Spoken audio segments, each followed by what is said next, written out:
So, getting closer to the midterm. So one last homework assignment due on Monday. It's on BSpace. You've probably seen it. It's on chapters 14 and 15. Sort of finishes off the material for the midterm, and then so you won't get that homework back until the day right before the midterm. But I'll post solutions on Tuesday. All the solutions up to that are posted on the third floor of Evans. There's a glass case that has all those solutions. Same hallway where you have your discussion section.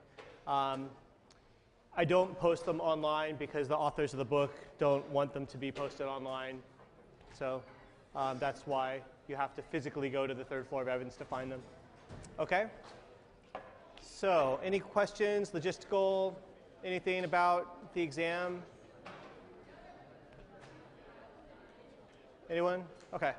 So today I'm going to do kind of a structured review. I'll go through the chapters in order, how I lectured on them. And I think I'll save the handouts for the end. So I'll sort of go through all the book stuff first.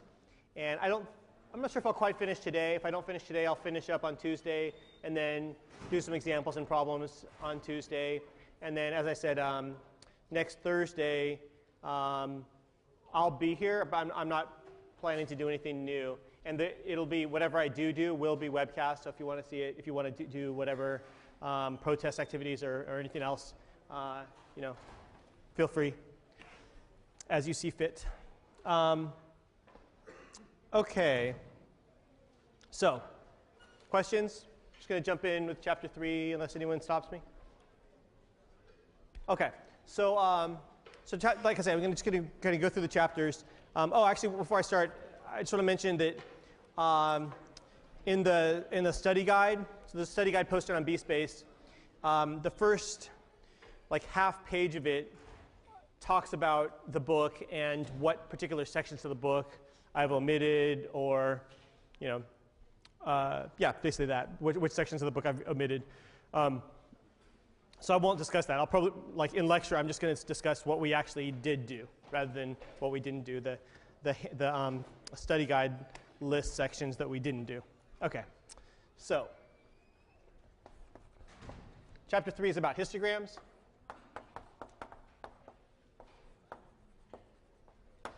How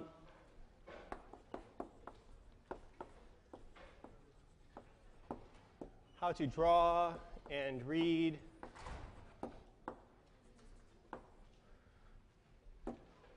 So instructions on how to draw. Basically, so how to draw. Step 1 is convert count to percent.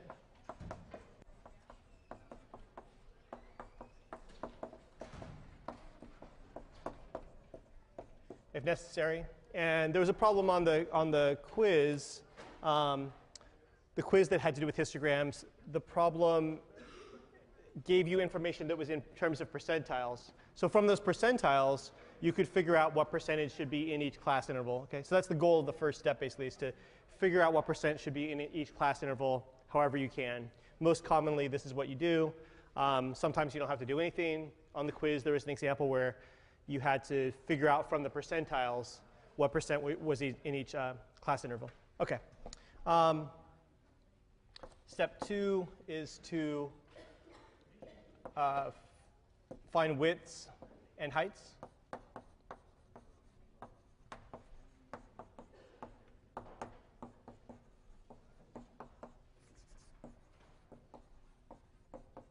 Okay. So remember that area is we're talking about histograms with bars here, which are rectangles. So area is percent, and area equals width times height.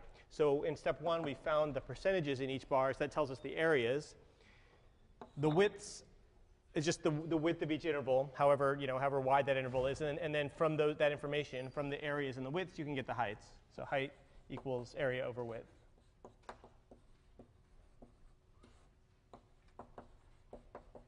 And the area is in percentage terms. Okay.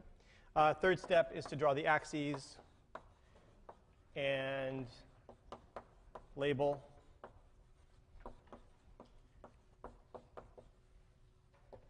So y-axis should have the density scale on it. X-axis should have whatever the x variable is.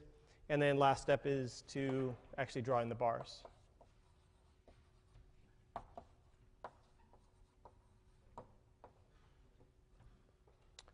Okay. Any questions about how to make a histogram, basically? Okay. So then how to read a histogram is a bunch of stuff, and I'll kind of do this bit by bit by just kind of giving you some facts.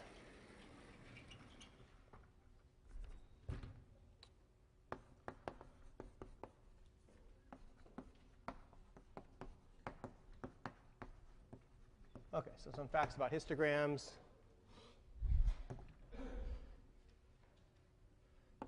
One, I just said area equals percent.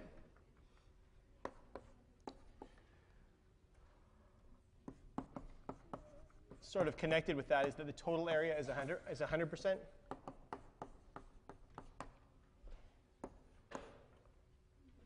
And the class intervals, just to define them, the class intervals are different categories for x.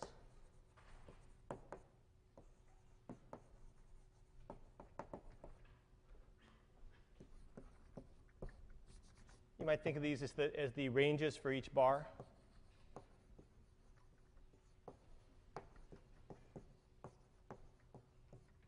Okay.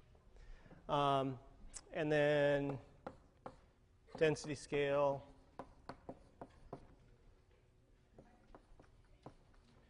On the y-axis.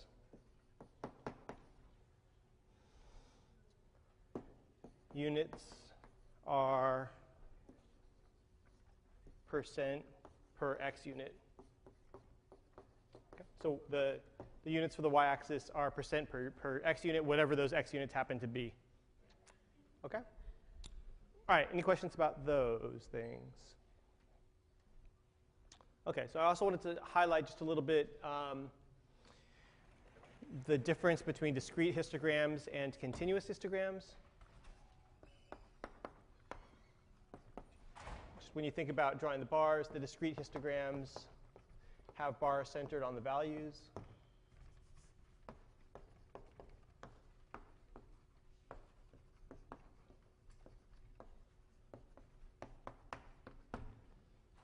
And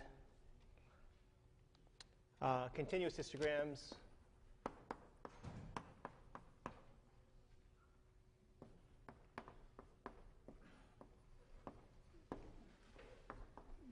use what's called the left endpoint convention.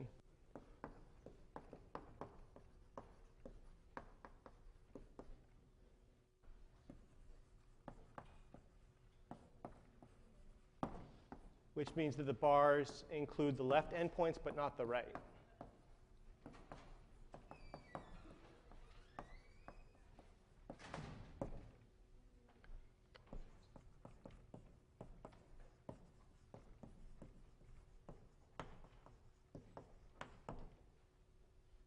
Okay? So, questions on those? Okay. All right, so I'll talk a little bit more about a histogram with respect to chapter 4 also. So chapter 4 is summary statistics.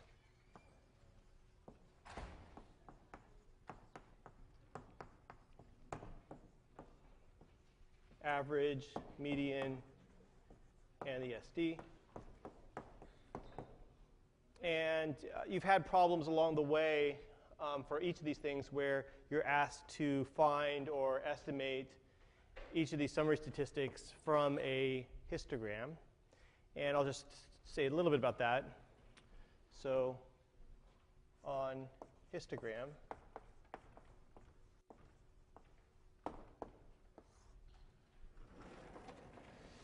you should be able to estimate the average and the SD.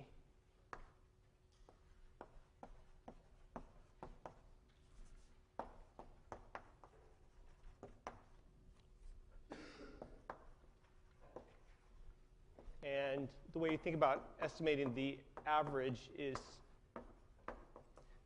to imagine the histogram as a solid object and to think about where it would balance. Okay? So, whatever picture you have, you should think about that idea. I will just draw a quick picture. It's like one of the ones in your book. It's not going to be halfway, right? It's going to be sort of towards the left side, but not very far towards the left, I would say. So, it might balance something like that. So just sort of trying to eyeball where you think, if that were a solid object, where that would balance. Okay? And then for the SD, so it's pretty rough, but just in terms of trying to guess what the SD is, roughly 68% of area within 1 SD of the average. And that's true for the normal curve. And as long as it doesn't look too crazy, it's good. It should be roughly true for other histograms. So as long as it's not wildly lopsided, then that should be pretty close to true. And 95% within 2 SDs.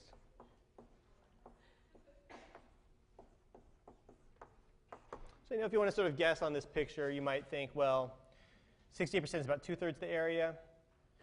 So I don't know, maybe something like that might do it, just roughly. So the size of the SD might be that distance. Okay? And again, I'm just doing this very roughly by eye. Maybe just a little bit smaller. I don't know. Then you figure within 2 SDs should be 95%. So if I went twice that far away, I should get pretty close to all the area, but maybe not quite all the area. Okay? So that's sort of what I have in mind there, those points. Okay. So if I labeled the axis, you'd think, okay, whatever that distance is, that's about an SD. Okay, so for the median, or for any percentile,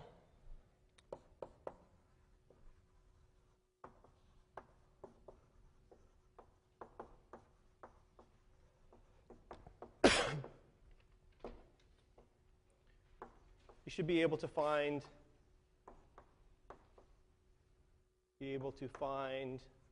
exactly for a histogram with bars.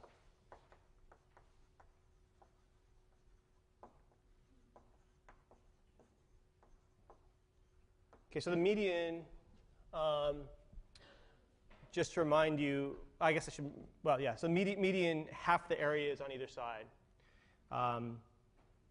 I'd sort of define things a little bit more carefully and technically when I did it, and you can look back in your notes or in the book if you want, but it's a rough, intuitive definition. Half the area is on either side. So on a picture like this, that might be a little bit hard to tell where half the area would be on either side, and maybe average is there.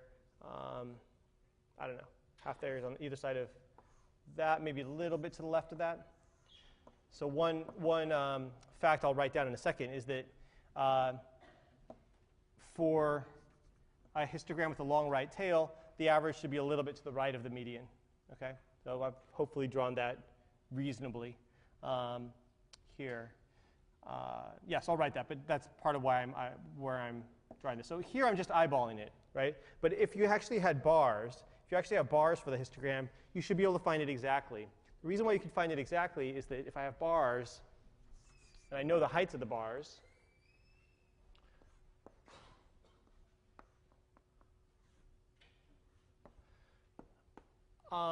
I can calculate exactly where it's true that half the area is on either side. Okay, so actually, let me. Well, I'm sorry. Let me draw a new picture.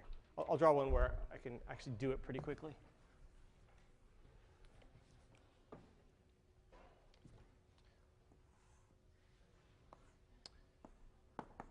Let's say we have something that looks like this.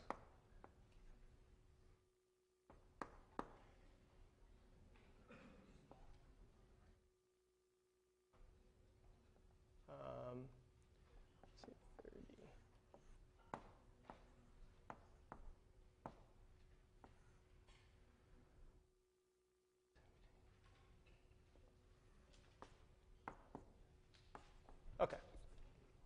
So say this is my picture. I'm not going to bother with the axes. I just want to get the idea here. And say I want to find the median for this. So let me just check really quick to make sure that I drew a histogram that makes sense. This first bar has area 30%, width of 10, height of 3. So I'm just going to write in here 30% as an area. Okay. The second bar has a width of 20 and a height of 2, so that's 40%. And this last bar has a width of 30 and a height of 1, so the area is 30%. Okay? So it all adds up, 100% total. Now if I want to find the median, I want to find the point that has half the area on either side. So you can maybe see it fairly quickly in this example that if I took half of this bar in the middle, 30% here plus another 20% would give me the right answer. In general, your life might be a little bit more complicated than that. So median equals 20 here. Let's say I wanted to find the 44th percentile.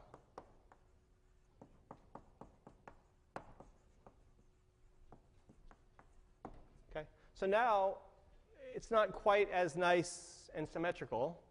I know 30% is in that first bar, and I want to get 14 more percent out of the second bar. So basically I need to kind of move over until I've got 14%.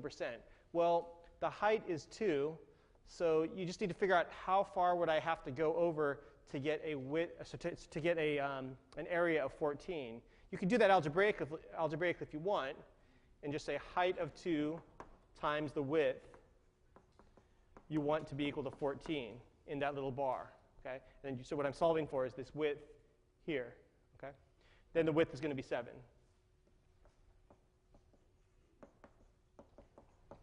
And so the 44th percentile would be 17. Okay? I got this bar, 30%, and then, like I said, I need another 14%.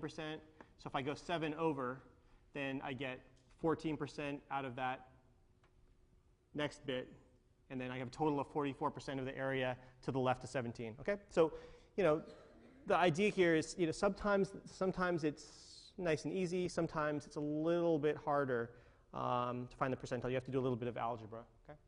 So again, you had a quiz problem that was a little bit like this. So, okay? Questions? That little idea? Okay. So I guess I didn't really say, as I was talking about average and SD here, what these mean intuitively. Average and median are thought of as measures of center. They measure center in a slightly different way. Average is a balancing point. Median has half the area on either side, so that can be a little bit different. And standard deviation measures the typical distance from the average, okay, or sort of typical deviation from average. And I'll write down the little statement I said before about if you have a long right tail. Oh, actually, let me say first, if it's symmetrical.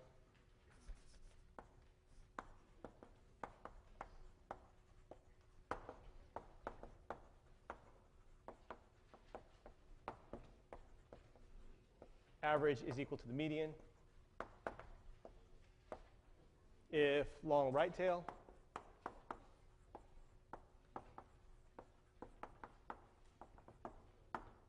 the average is bigger. Okay, so that's like this little picture here. And if you have a long left tail,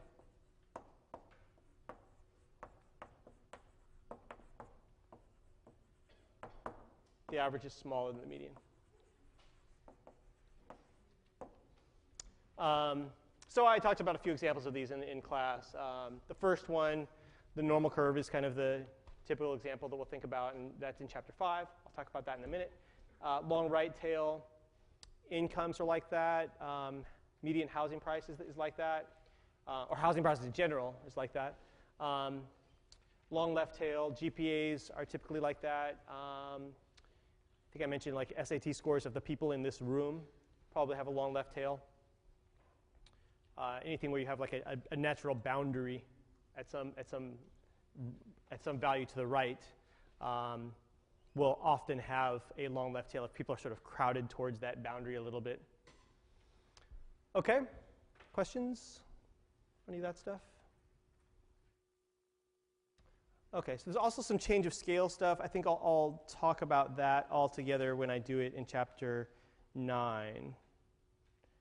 So this change of scale stuff for average, median, SD, and also for correlation. So I'll wait till I hit correlation to talk about that. And okay, looks like I got everything. Okay, so chapter 5.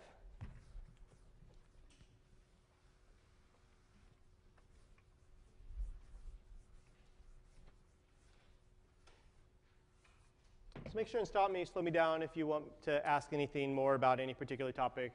Any questions come up for you? Okay. So I realize today I'm going kind of fast.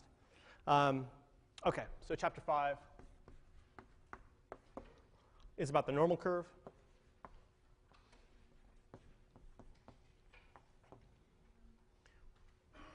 So you should be able to basically deal with standard units. So you should be able to take a value and convert it into standard units, and from that get an area on the normal table.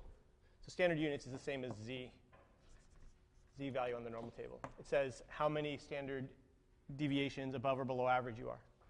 So this is to get an area on normal table.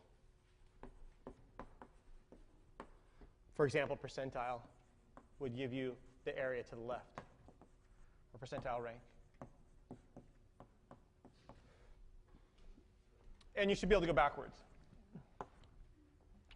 So if you know the average, you have to know the summary statistics. You have to know the average and the SD to do this. But if you do know that, then you should be able to get from here to here to here.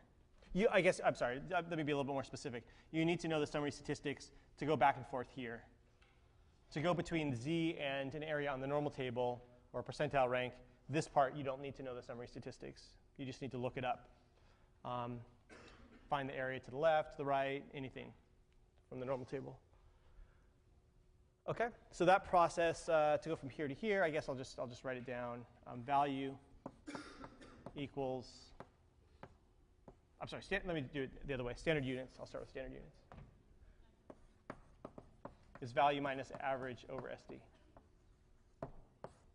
Okay, so that's how we go from a value to standard units. And this tells how many SDs above or below average the value is.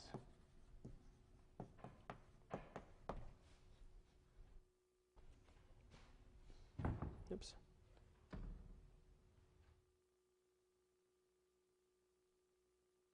Okay. Any questions about that? Okay. So in some form or another, that's basically all there is in chapter 5. Okay. So I'll let it go with that. And I'm sorry. I guess change of scale is in this chapter. It's in chapter 5. But again, I'll wait till I get to correlation.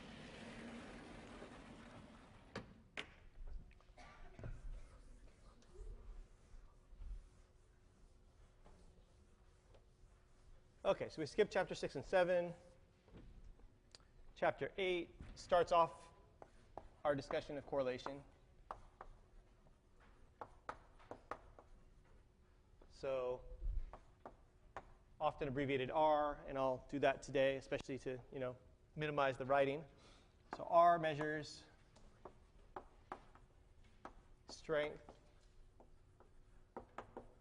of the linear relationship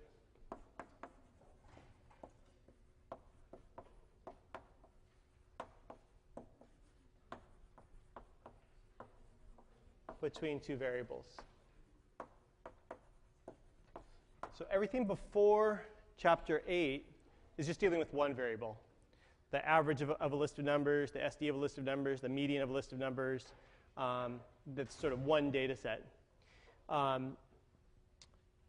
Correlation, you have like an X and a Y. So you have these two variables. You're interested in the relationship between them. And this measures the strength of the linear relationship. This sentence basically means roughly how close the points are to a line.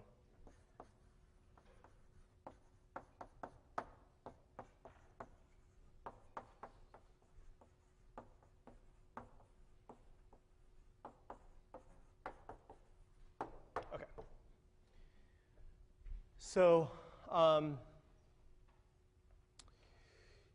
if R is always between -1 and 1.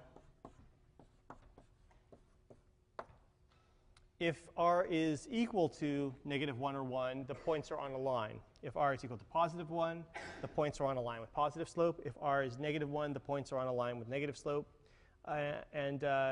If R is close to one of those values, then the points are close to a line, all right?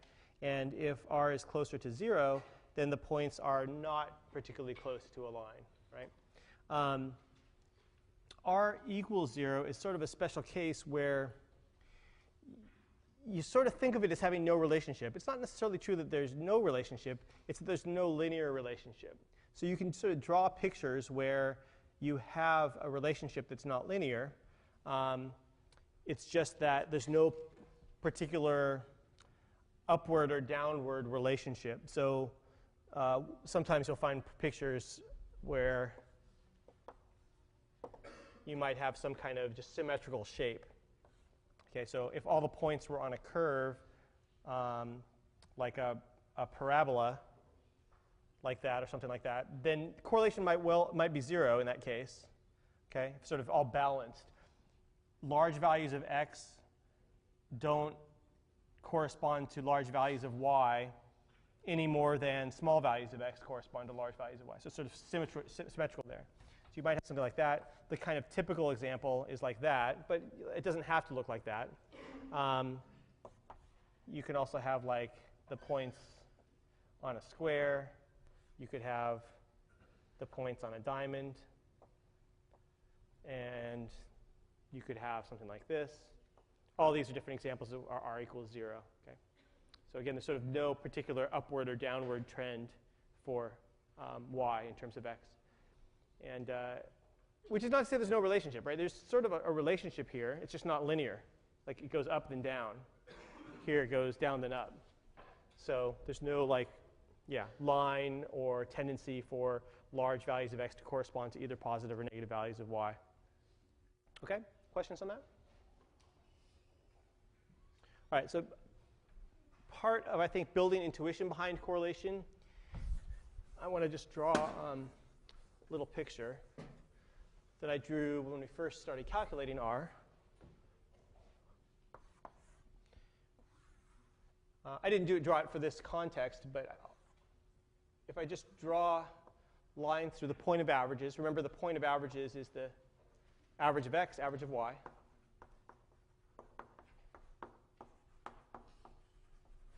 I mentioned before that when we calculate R, what we're doing is taking the average of the products in standard units. So let me just say, calculate R.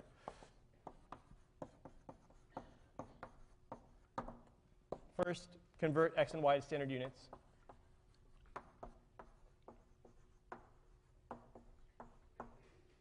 Second, take the products.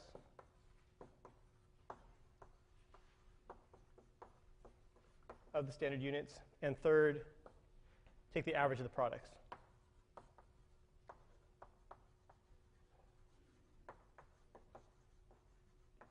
So this is the book way of calculating it. If you want to use the formula on the summation handout, that's fine with me. But I want to talk about this picture, how it relates with this calculation. So everything's in standard units. If you think about convert x and y to standard units, then you take the products of the standard units. Then you take the average of the products. So how does that work in terms of getting a positive or negative correlation? Well, if you're up in this quadrant, the upper right quadrant, x is above average, y is also above average. So since both x and y are above average here, that means they're both positive in standard units.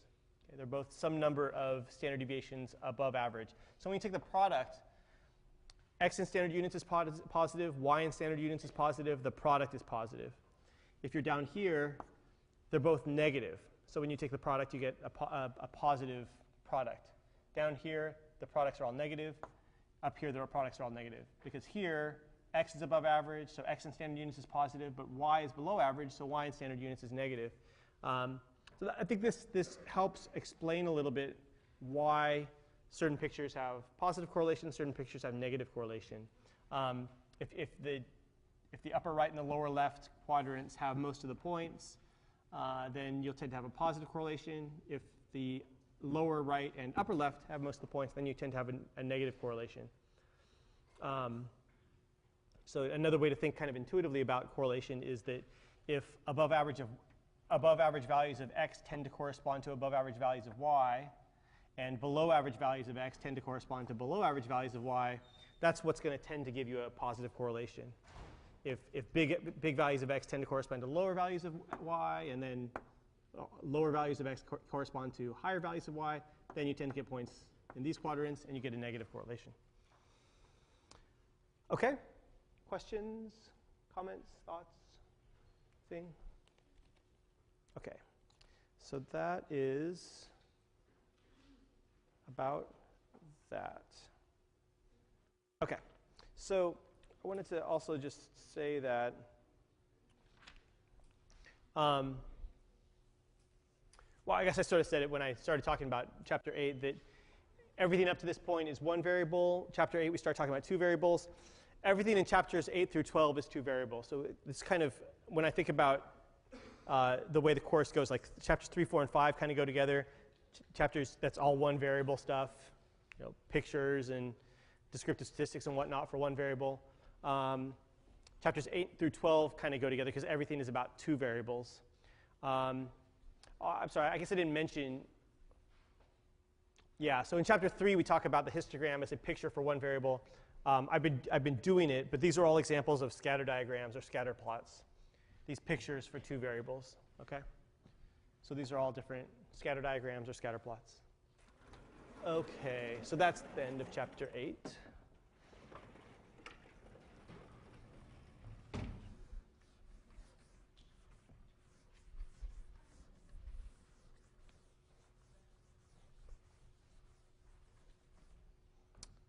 Okay, so, oops, what did I do here? So chapter 9 is somewhat about, I don't know, sort of special cases, special topics. It's more about correlation in general.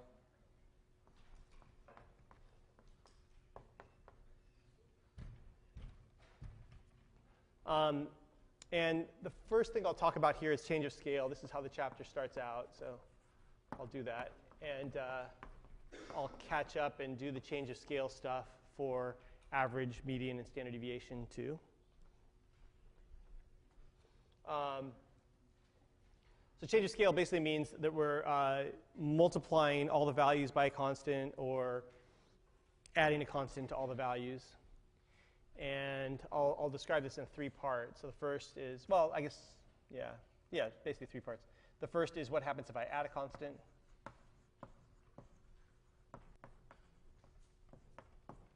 To all values. If I'm talking about average, median, and standard deviation, that's sort of all I have to say is we're adding a constant to all the values. What happens to the average, median, and standard deviation? If I'm talking about correlation, I should just restrict this to one variable. So add a constant to all values of one variable. Okay, so that part in parentheses only is only relevant if I'm talking about correlation. So average and median go up by the constant, whatever the constant is. If the constant's negative, or if I subtract a constant from all values, then the average and the median are going to go down. Essentially, I'm just shifting things. I'm moving everything up or moving everything down. So average and the median are changing by that amount. The SD and the correlation are unchanged.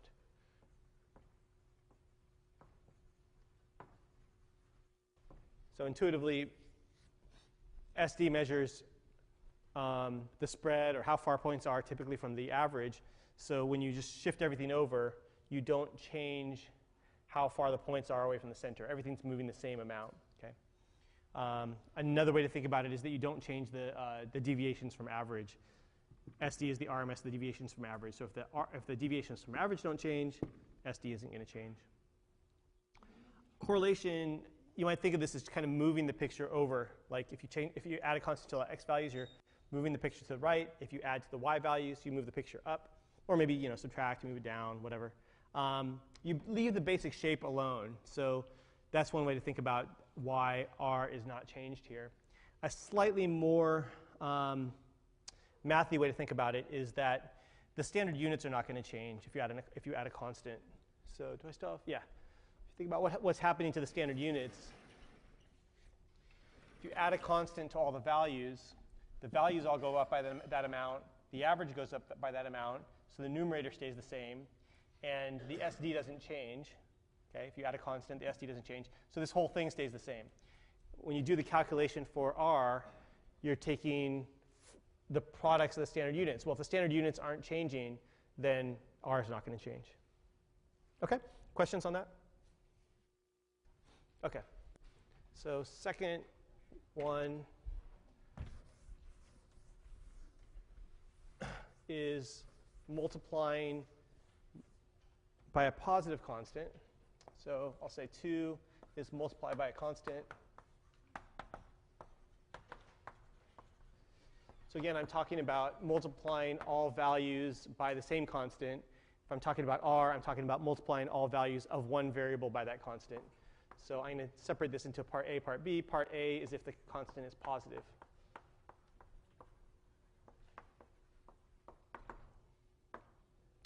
So in that case, the average, the median, and the SD all get multiplied by the constant.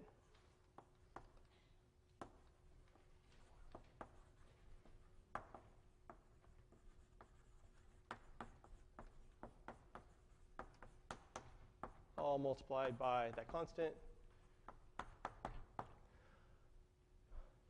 How you might think about that is just that, like, if you double all the numbers, well, you double all the numbers themselves. The average is going to double. The median is going to double. You're making the numbers more spread out, so the SD is going to double. And R is unchanged. So this one, I think, is one of the harder ones to see intuitively. I think the easiest way to see it mathematically is to think about the standard units again. So if I double all the values get doubled, the average gets doubled, the SD gets doubled. So since everything in here gets doubled, the standard units overall don't change. Okay? So since the standard units don't change, R is not going to change. Okay, questions? Okay, so if the constant's negative,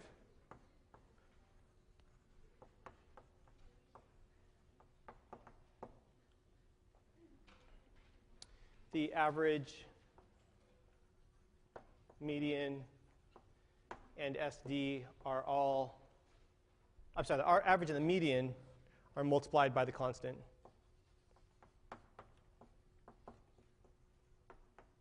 So the average and the median could, become negative, whatever, it's fine. The SD is multiplied by the absolute value of the constant.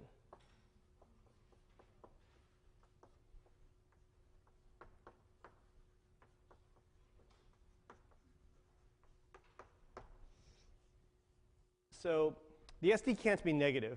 Okay, so you know that you can't multiply by the negative sign. You start out with a positive SD, and you have to end up with a positive SD. So you can't deal with the negative sign. One way you might think about this is the SD is calculated by finding the RMS of the deviations from average. So the deviations from average look like this: value minus average. If I multiply by -1, both these get multiplied by -1, which basically means that you've changed the sign. The deviations from average are now negative, whatever they were before, but that doesn't change the SD, because the very first thing you do with the deviations from average is you square them. The RMS says take the square of the deviations from average, then take the mean, then take the square root. So since they're getting squared anyway, the signs are going to go away. All right, and then the last bit, R is multiplied by -1. Okay? So this is the only thing that happens that changes R. And one way you might think about that is that if high values of x used to correspond to high values of y, when you multiply by -1, the values that used to be high are now the lowest ones, right? If you have like positive 1 through positive 10 as your x values, 10's the biggest. When you multiply them all by negative 1, now negative 10 is the smallest. So when you match them up with the y values, you sort of have reversed the relationship. If you want to think about it in terms of a picture, that gets shifted to this. Like if you multiply all the x's by negative 1, you flop it over to that. And so it used to have this positive relationship. Now it's negative. OK, questions about any of this? Yeah? Not a question, actually. You have some warrior chops. OK. Thanks. Is that better?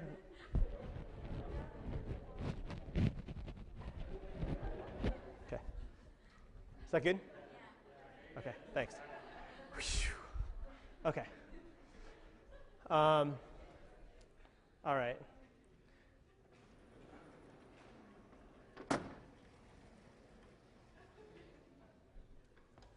OK. One last thing here, which just has to do with correlation, is that interchanging x and y doesn't change r.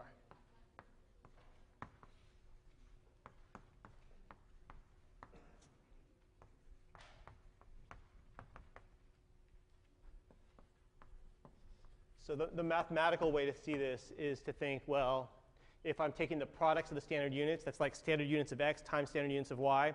If I interchange x and y, that just does the product in the other order. So the products themselves are going to be the same. An intuitive way to think about this is that the correlation between like height and weight is the same as the correlation between weight and height. Tall people tend to be heavier. Heavier people tend to be taller. If there's a relationship one way, there's the same relationship the other way. OK. Any questions on any of this? Change of scale. OK. So let's see. Next thing is outliers and nonlinear relationships.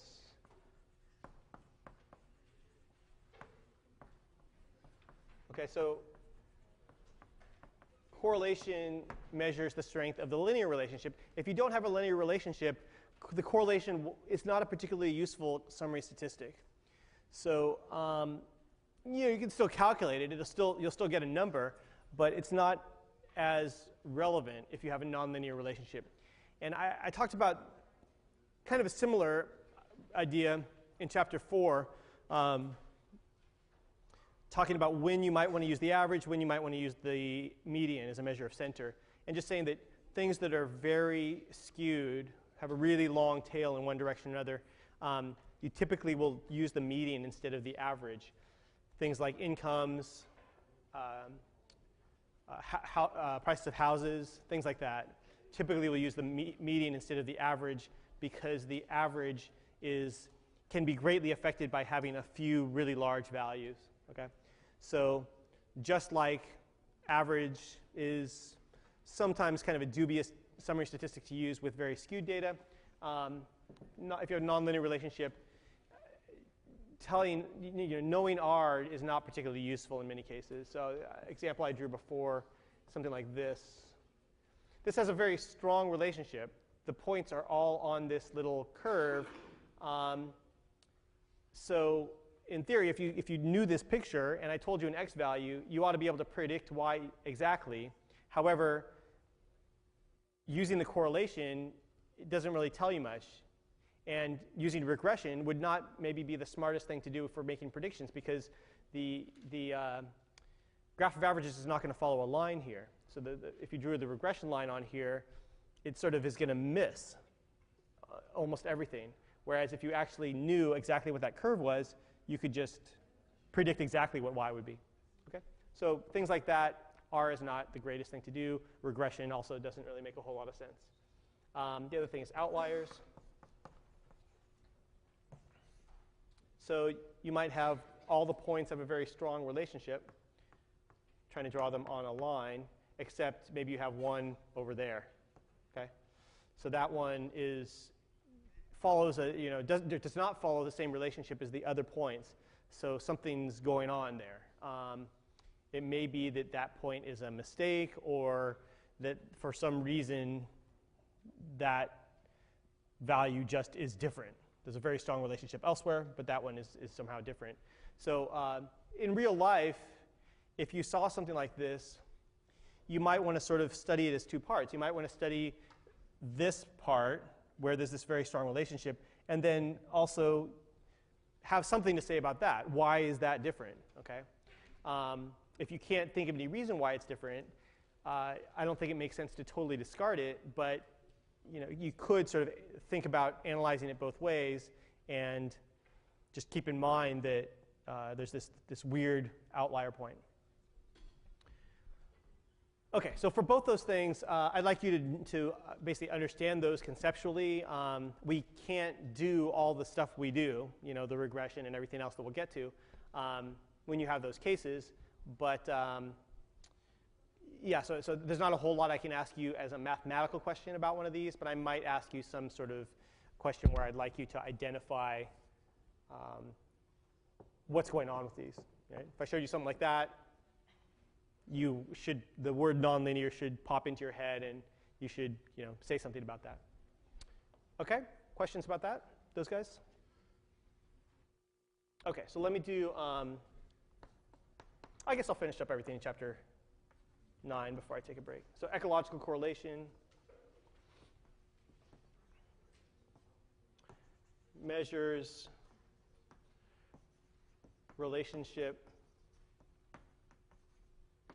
between averages or sometimes medians of subgroups. Okay? So the example we did in class for this was with Berkeley High School zip codes. So each zip code represented one point. We had the median income along the x-axis and the average GPA for students from that zip code along the y-axis. And what we observed was that the ecological correlation tends to overstate relationships for individuals. So I'll just say that.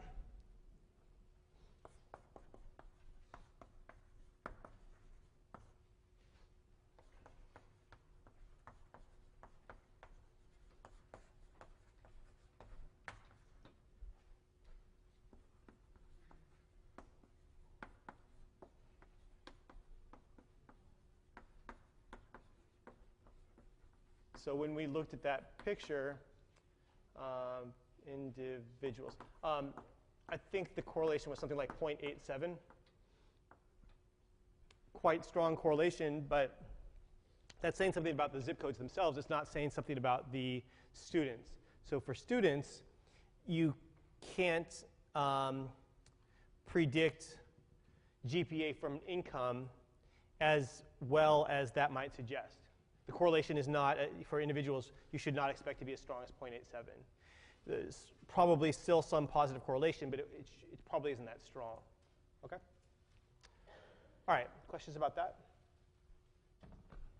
All right, so that leads into the idea that correlation or just association in general does not imply causation.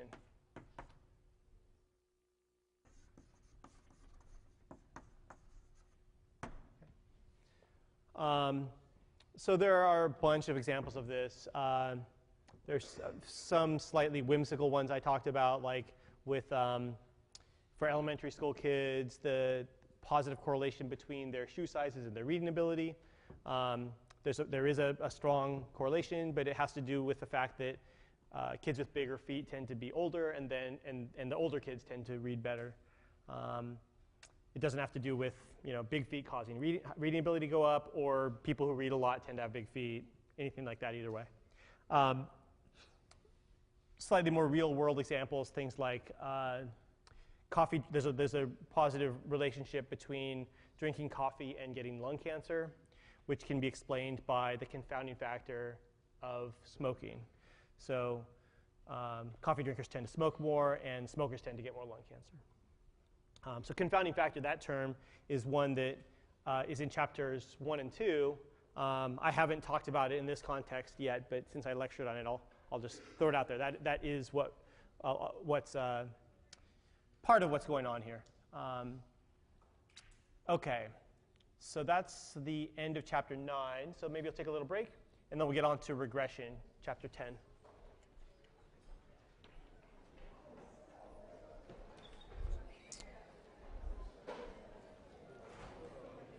Yeah. Sorry, I kind of asked you a question at the beginning. I was curious, like, could we use our calculator to calculate the percentage directly after calculating the z-value?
Okay.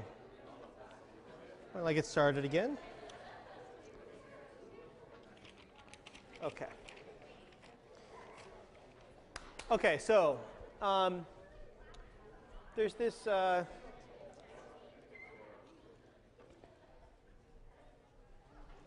just to back up a step, talk about kind of big picture what's going on. I kind of like to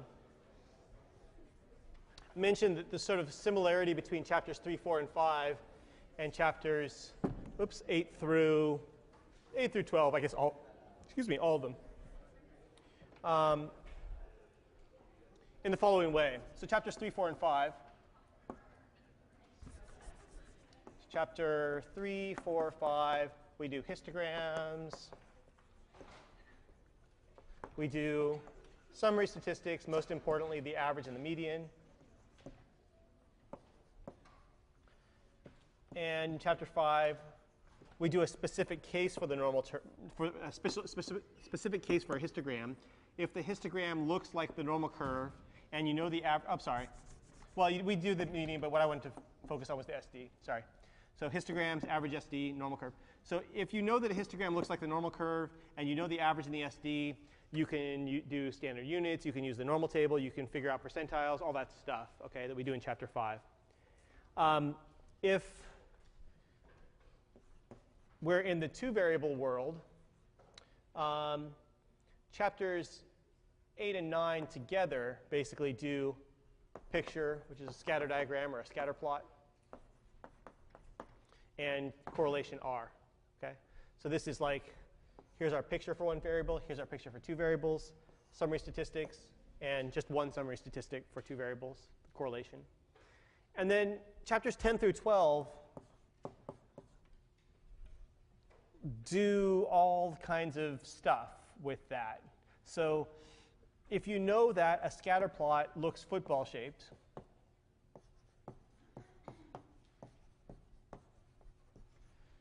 you can do a bunch of stuff in chapters 10 and 11. You can do regression. You can, in chapter 11, use the RMS error. And there are all these vertical strip problems, normal approximation in vertical strips. And the regression line is in chapter 12. Okay, so roughly this is chapters 10, 11, 12. Highlight those ideas. So I just like to kind of emphasize this like similarity. So when I say normal curve here, if the histogram looks like the normal curve, we can do a bunch of stuff with the normal table. Okay? Percentiles, whatnot. Okay? So there is this sort of similar structure between those first three chapters and then chapters 8 through 12. In the sense that we kind of build the foundations of, drawing pictures and looking at summary statistics, and then talk about what we can do in the special case where things look like the normal curve, which is, pretty frequent. And then in chapters 8 through 12, similar idea: pictures, summary statistic, and then if the scatter diagram or scatter plot happens to look like a football, which again, comes up pretty often, then we can do all this stuff. Okay? Any questions about that? Okay, so let's talk about the stuff.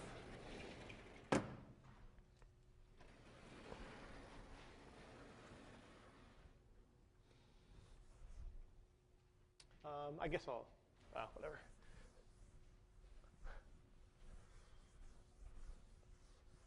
Okay, so I think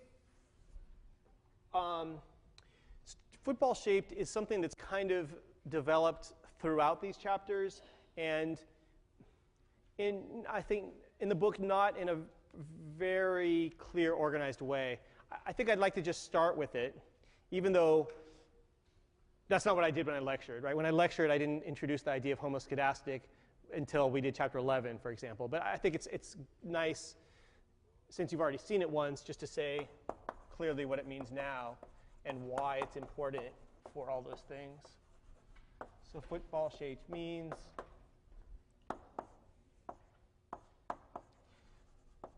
linear relationship with no outliers.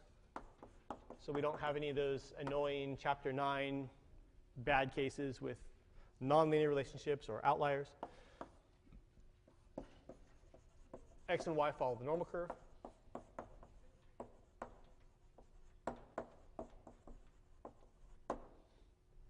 And also, you get a normal curve in vertical strips.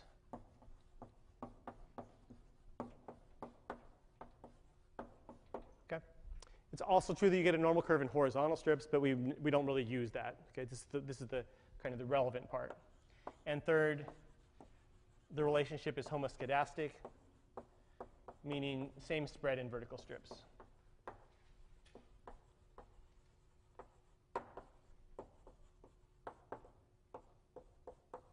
Okay, so that's what football shape gives us. Now let's talk about what we do.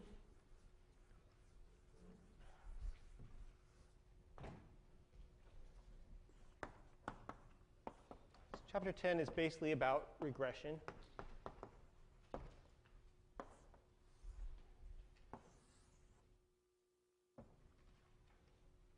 So this point again in the middle is the point of averages, and this is the regression line, and it's a smoothed version of the graph of averages.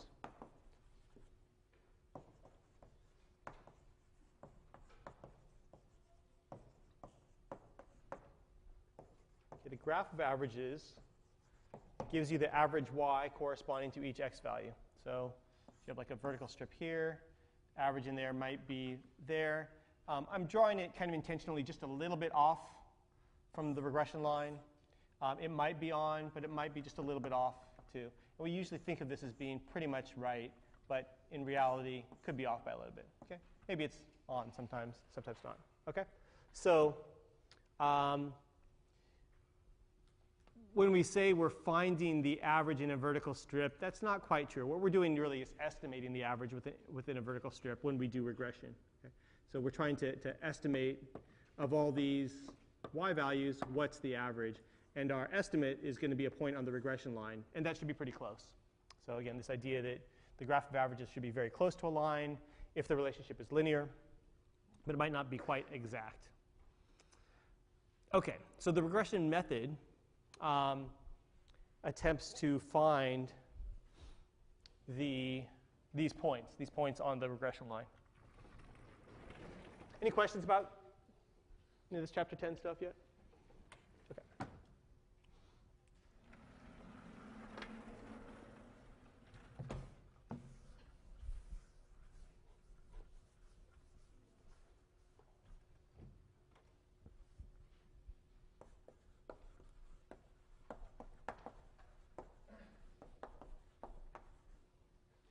So regression method, first step is to convert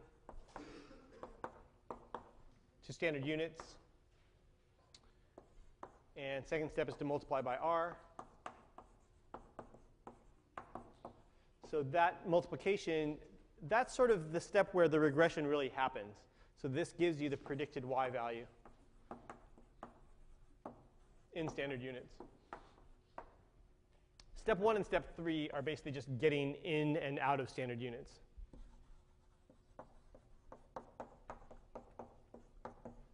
Step 2 is really where the prediction happens, where the multiplication by r is what gives you the predicted y value.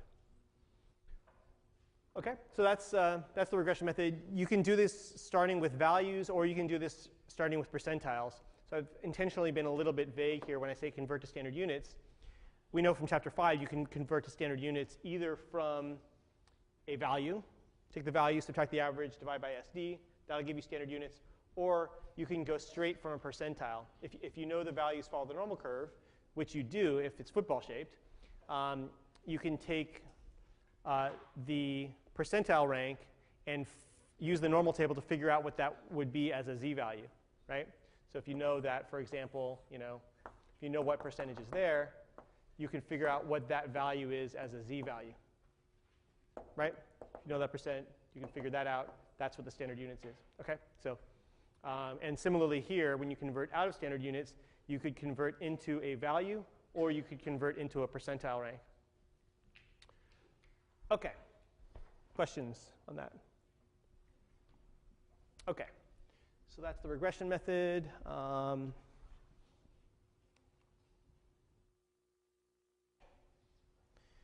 So I want to talk about the regression effect a little bit.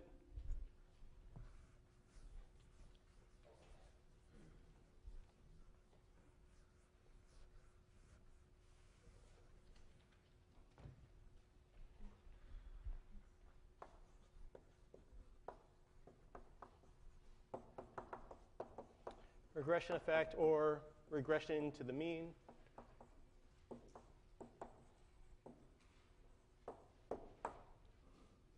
So the idea there is that so this phenomenon says that predicted values will be closer in standard units than the values, or value maybe. Maybe I should say it this way, I'm sorry. Let me leave this singular. It says that predicted value will be closer in standard units than the value. I'm sorry, that's not quite English, is it? The predicted value will be closer in standard units to the average. Sorry. Closer to the average than the value predicted from. To the average.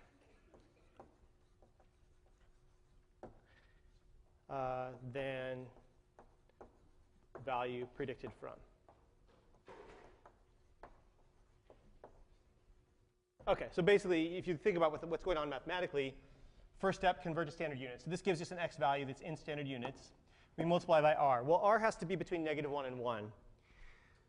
So as long, assuming that it's not actually equal to -1 or 1, that multiplication is going to make things smaller. Might make it negative, but it's going to make it smaller in standard units. So that means it's closer to the average. The predicted y value in standard units will be closer to the average than the x value you start with. Okay. Okay. So yeah. So if r is actually equal to -1 or 1, then this is not true. Then your standard units will be equal. But this effect describes what's going on anytime you have any correlation that's not either positive or -1. Okay. Questions on that? So I described that in a few ways. One was with Yao Ming's hypothetical sons, and a couple of other examples. This IQ test example where you take an IQ test and then take another IQ test. That typically the people that do well the first time on the second test will get closer to the average. People who do poorly the first time will tend to also get closer to the average. They'll tend to do a little bit better the second time. Okay. The regression fallacy.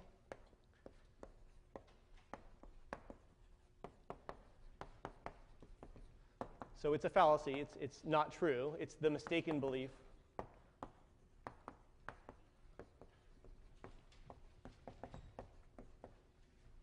that there must be another explanation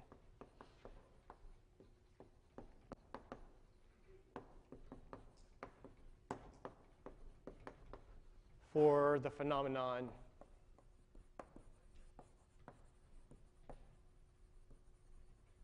of the regression effect.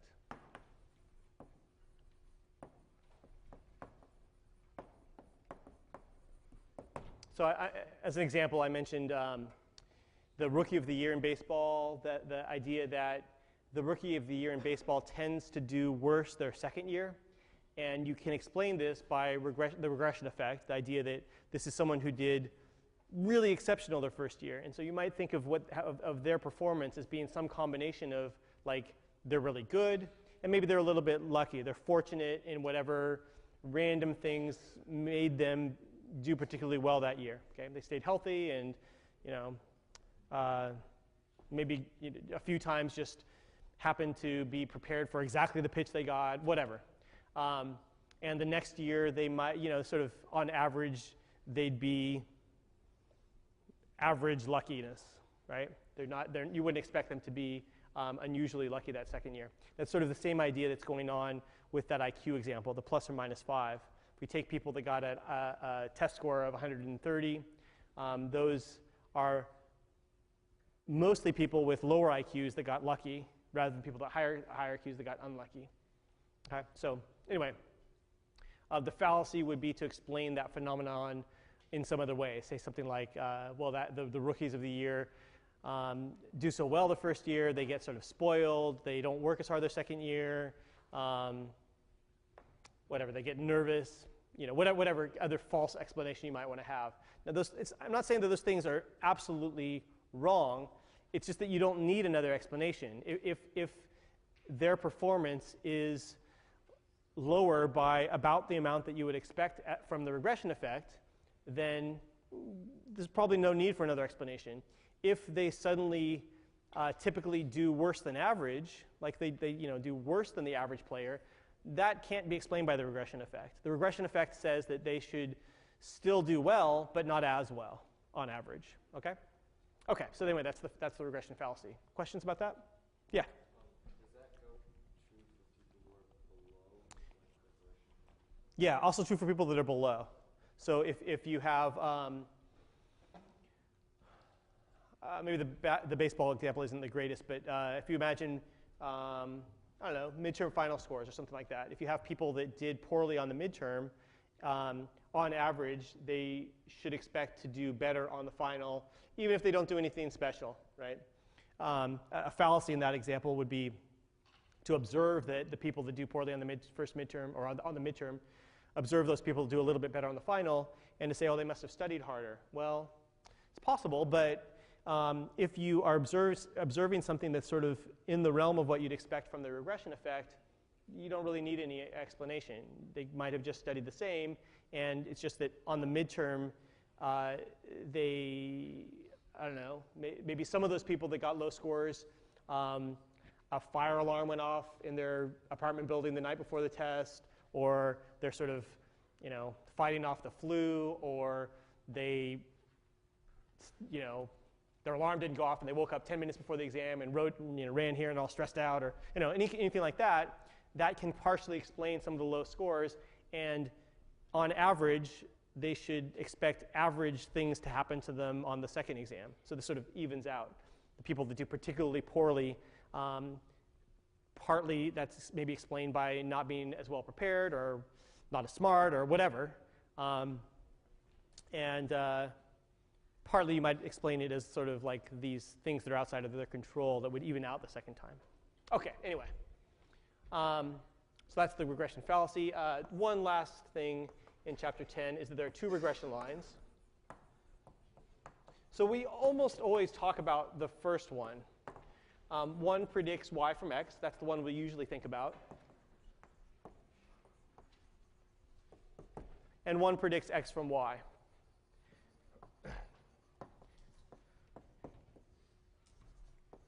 And I don't really care if you don't have to think about that second one ever, except to recognize that what this line does is it attempts to find the average y value corresponding to each x value. Right? So it sort of should look like the average of all the y values in that strip. It should not look like the average x value corresponding to these y values. If you took a particular y value here and looked to find the average x value corresponding, maybe it's around here. Okay? So here's the point of averages in the middle. So the other regression line might do something like this. Okay? Roughly.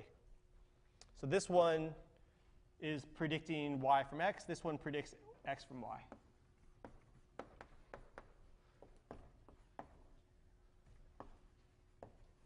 So you never need to use that for anything. But what I want you to understand is that if you get this regression line in the usual way, you can't use it to predict this variable from this variable. This line here is for predicting this variable from this variable. Okay? If you wanted to predict this variable down here from this variable up here, I recommend just drawing a new picture, switching it all around, and then doing it as usual. Okay? So that's, I think, what, that's how you should handle that. Okay? Questions on that? Okay, so I'll mention chapter 11 really quickly. It's not really enough time to do it completely. But I'll mention this vertical strip idea at least. That's I think the main idea of the chapter.